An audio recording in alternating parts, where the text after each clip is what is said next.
we do it very quietly. We don't announce it. That's for, security reasons, everything. I walked in. She's behind the counter, and she didn't know I was coming. And she goes, "It's President Trump." She looks at me. "It's President Trump. You saved my college." And I said, "How the hell do you know that?" She said, "This one is so smart, so sharp." She grabbed me. She gave me a kiss. I said, "I think I'm never going back home to the First Lady." You were supposed to keep that quiet. See, now, for the average politician, that's death. For me, I don't care. I just want to tell you, you are an unbelievable person with a great personality. You lit up the whole room. You lit up the whole room. I said, weeks later, I'd go, "Who is that person that was so incredible?" She knew everything about me. She had no idea I was coming. She knew everything about me. And, the historically black colleges and universities, I gave millions and millions, billions of dollars to. They kept coming back, and I said, "Why are you doing this?" And we gave them long-term funding. And she knew that because she said her college, she loved her college. She said it was so great, right? You loved it. The illustrious CAU. Yeah, that's right. She loved her college, and she said, "You saved my college." What was your college? Tell them. The illustrious Clark Atlanta University. Man, this stuff is a joke. I keep trying to tell y'all, man, the world is a stage.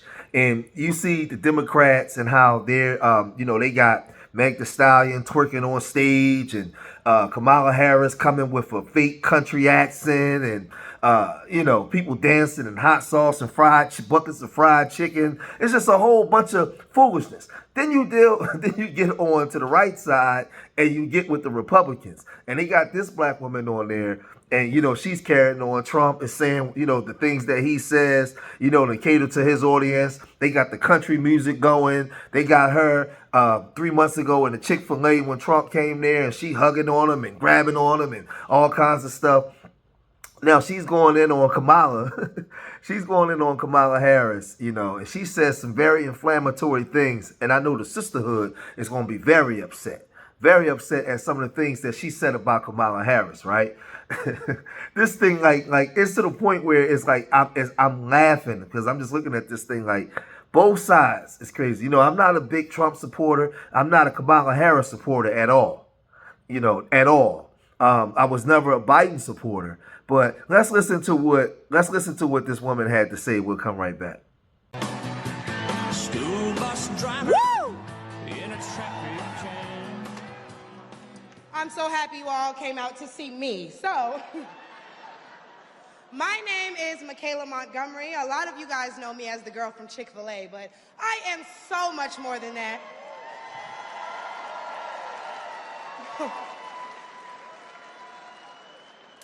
Not only do I serve as the CEO of Conserve the Culture, I am also the state director for Blexit down here in Georgia. I'm a Fulton County coordinator for America First Works, and I'm also launching a podcast on the Patriots Prayer Network, so put some respect on my name.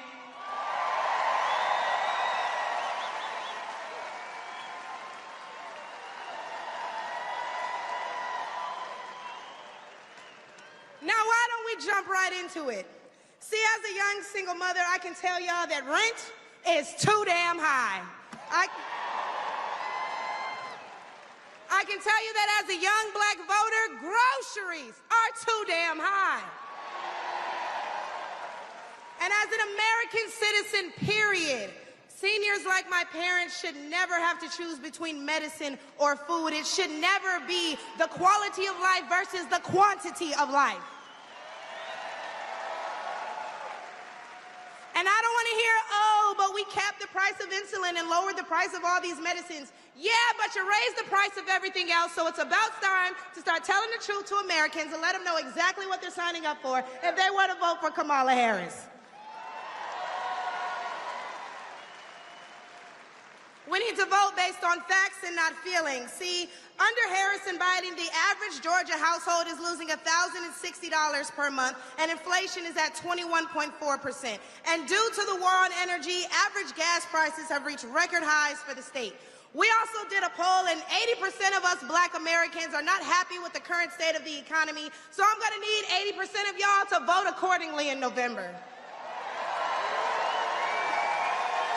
They love me. They love me. They really love me. The left wants you to get in your feelings about things that have been said, but I want you guys to pay attention to what has been done. They don't want to talk policy. They just want to use propaganda to steal your vote.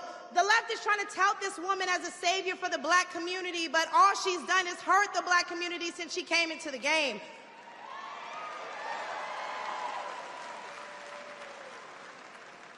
See, the first step in destroying the black community is to dismantle the black family. So aside from her record as a prosecutor, why don't we ask Mrs. Willie Brown if Kamala Harris cares about black families?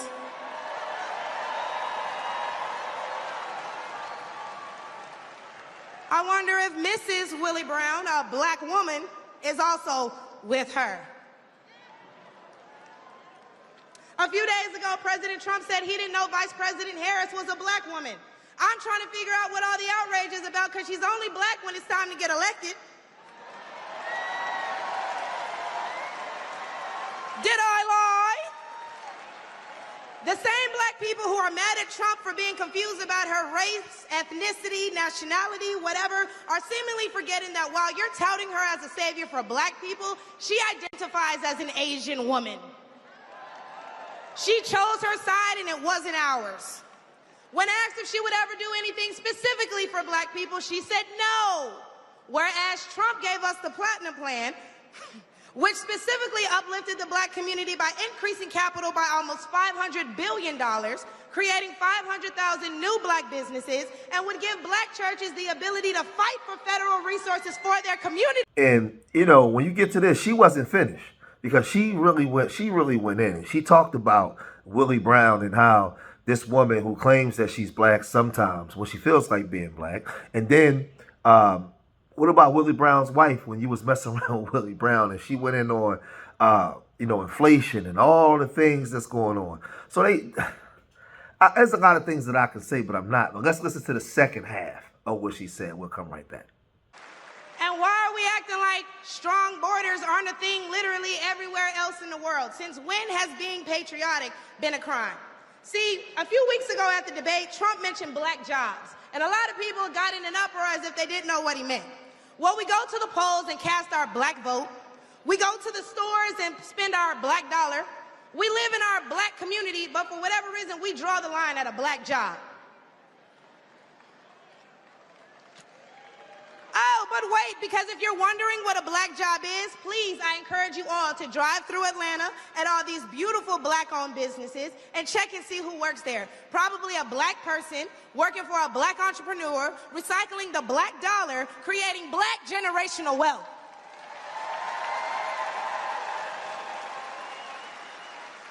If they come here illegally and they're taking your jobs and your resources, then please believe my cousins in the Appalachians, they're coming for you too. And y'all know Kamala Harris has yet to say Laken Riley's name.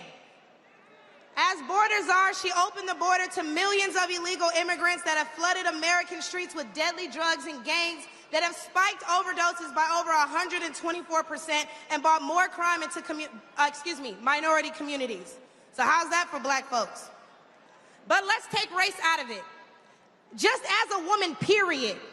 How can you be a champion for women's rights when you're taking away opportunities from biological women and giving them to transgendered ones?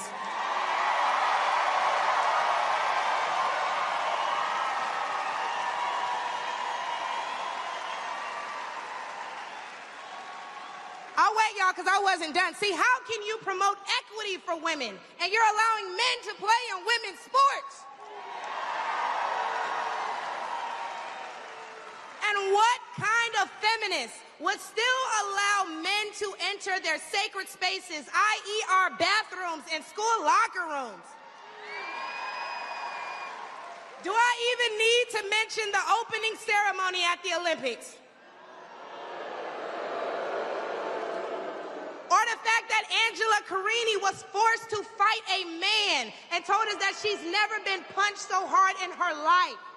We cannot allow dangerous liberals who think things like this are okay into the White House, because my daughter will not be fighting a man at her wrestling match.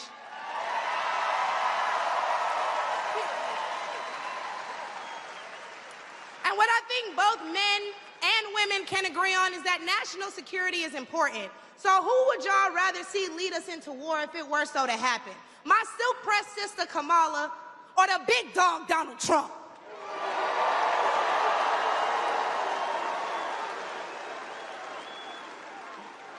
And lastly, I cannot get up here without mentioning my farmers, the backbone of this country. And aside from the Biden-Harris administration hurting you guys in ways we can't even comprehend by the rising cost of everything, black farmers suffered even more due to the delays associated with the Inflation Reduction Act signed in 2022. Now, don't let the Biden-Harris administration fool you, because they waited until the 9th hour to sign off on disbursements as a last-minute attempt to garner support. But why would they hurt the agricultural industry? Probably because they're looking forward to making more money in the pharmaceutical one. And speaking of pharmaceuticals, because I promise I'm gonna wrap this up, when they bring up abortion and they talk about protecting your medical freedoms, don't be afraid to mention COVID. The Biden-Harris administration forced Americans to take an experimental vaccine and took away their jobs, their livelihoods, and their freedoms if they refused. Trump gave us a choice and Biden gave us a mandate.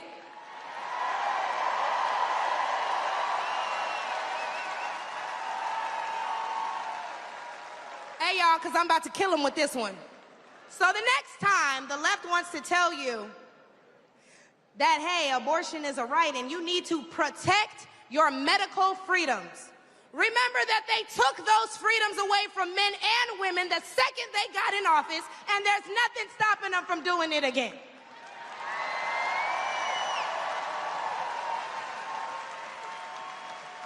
Clock it. So lastly, again, I'm going to encourage you all to vote based on the facts and not feelings. Oh, he made me feel so bad when he said that. Okay, but they hurt your families when they sent all your tax dollars overseas. Oh, it hurts my feelings when he acts like that. Okay, but it hurts all of us when you see an administration failing their country that they were elected to represent. In which case, I'm going to leave y'all with, hey, mama, daddy, I made it.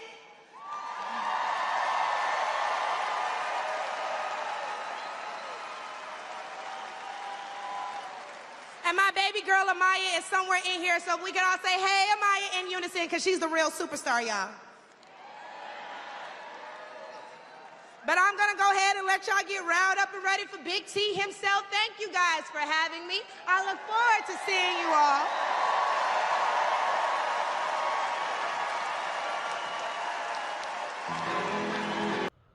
I'll say this in closing, man.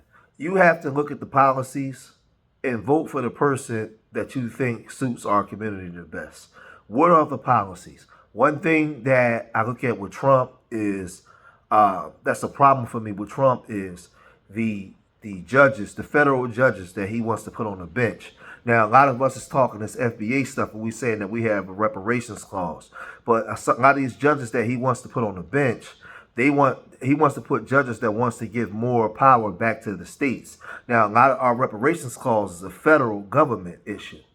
And, you know, a lot of these people are not for our reparations. So you gotta study Trump's, his agenda, and what is his agenda for our community as a group.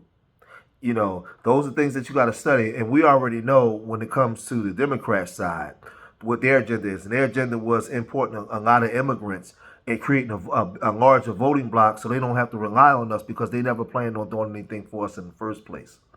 You know, so those are conversations that we got to have. Now, what is the good that the Democrats do as far as policy-wise? Are there any? I'm not going to name none in this video, but it's up to you. It's up to you to look at those policies.